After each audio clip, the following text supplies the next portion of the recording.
Hello everyone, and welcome to day number 5 of your daily Chafetz Chaim. Today we continue with the Chafetz Chaim's introduction to the laws of Lashon Hara and Rechilus.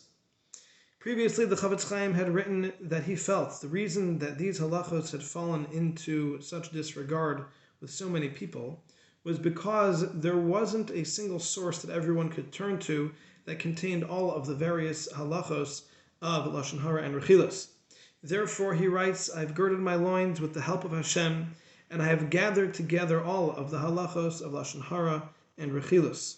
I gathered them from all over Shas, the Talmud, the Poskim, and all the different sources that discuss these halachos, and those have all been gathered together in this one work called the Sefer Chafetz Chaim.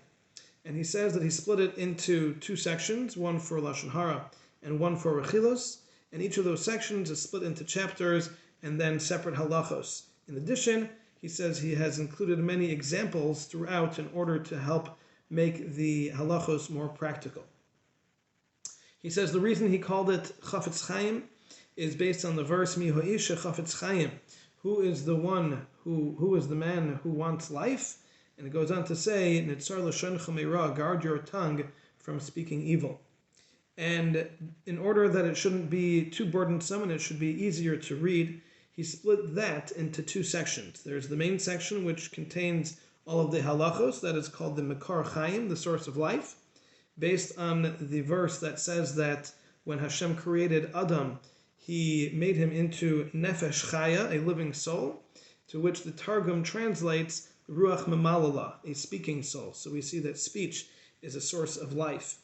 And then, in addition to that, he also included all of the sources and reasonings and how he arrived at the conclusions that he did in the second section, which is called the Be'er Mayim Chaim, the wellspring of the living waters, which is the source for all of the halachos.